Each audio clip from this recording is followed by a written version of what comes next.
Observing performance.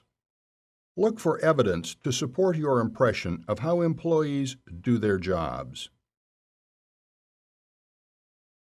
There's no substitute for observing employees' performance. It's an invaluable tool to assess workers' skills, abilities, motivations, and attitudes about their job. Some supervisors prefer to study activity reports, spreadsheets, and workflow charts, but that's a mistake. Sitting at a desk behind closed doors, poring over paperwork, prevents you from seeing with your own eyes how workers behave and what they actually do during their shift. The best way to observe performance is to devise a system that encompasses what to look for. You want to watch each employee not only to assess work quality, but also to evaluate conduct, appearance, vitality, attitude, and eagerness to learn. Applying a consistent set of criteria to every employee ensures that you observe performance with a fair-minded focus on what matters most. It also enables you to compare workers' actions and behavior based on observable standards of excellence. Use these guidelines to observe 5 key aspects of performance. Conduct. Do employees carry themselves professionally? Example, they don't roll their eyes or stomp their foot in response to a coworker's error. Do they make ethical decisions? Example, do they participate in dual relationships with customers or clients that present conflict of interests? Do they follow posted safety rules, policies, and procedures? Example, they wear personal protective equipment such as hard hats, goggles, and ear guards when using potentially dangerous machinery. Appearance. Do employees dress appropriately? Example, they honor your organization's dress code. Do they invest time and care in their appearance?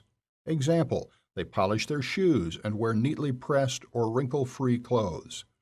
Do they stand up straight and maintain a firm, confident posture all day? Example, they don't slouch or sway when speaking with visitors or clients. Vitality. Do employees multitask effectively? Example, while helping a customer on the phone, they also organize their workstation. Do they radiate energy and enthusiasm? Example, when bringing material to a coworker, they walk briskly and purposefully down the hallway. Do they greet visitors and clients in a warm, welcoming manner? Example, they offer a firm handshake or a genuine smile. Attitude. Do employees appear to enjoy their work? Example, they look happy rather than forlorn. Do they take pride in their work? Example, they keep close tabs on their track record of producing defect-free work. Do they lift everyone's spirits or feed off others' negativity? Example, if a coworker complains or makes a cynical comment, they offset it by saying something positive. Eagerness to learn. Do employees listen attentively when you or someone else explains something to them? Example, they make eye contact, lean forward to be slightly closer to the speaker, take notes, and ignore distractions. If they make a mistake, do they show a desire to learn how to avoid it in the future? Example, they suggest changes to their work habits to prevent future errors. Do they ask intelligent questions when someone instructs them? Example, they clarify or paraphrase what they heard to confirm understanding.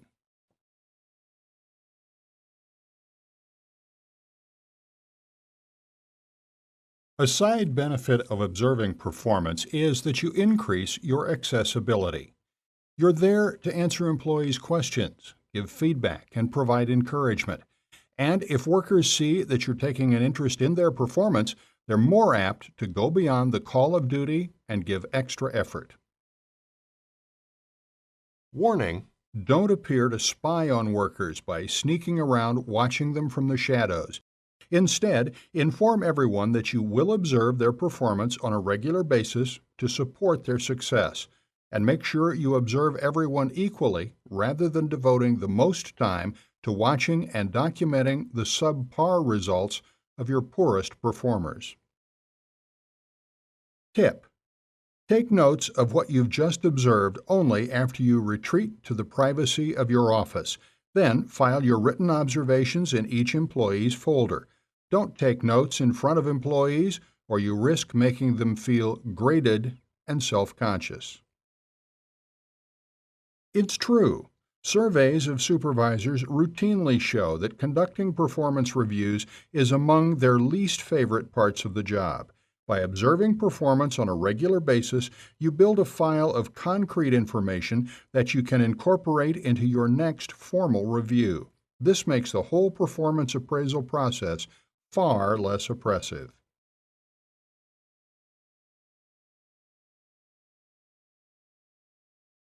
Skill 2: documenting poor performance. Treat documentation as a communication tool to preserve facts and remove ambiguities. Skill 3: mastering constructive confrontation. Speak with clarity and purpose for maximum results. Skill 4: evaluating performance. Give employees ongoing feedback on their performance so they always know what they're doing right and what they need to improve. Skill 5: resolving coworker conflicts. Pick your battles and focus on shared goals to referee disputes effectively.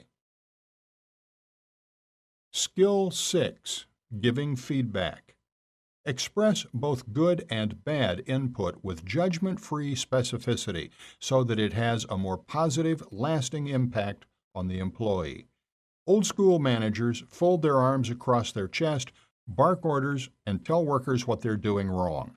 With a perpetual scowl on their face, these managers point out every mistake but rarely dish out praise. Skill 7: delegating work and following up. Boost your efficiency and your team's morale by handing off assignments to the right people. Skill 8: dispensing discipline. Treat disciplining as a way to educate employees and elevate their behavior, not as a form of punishment.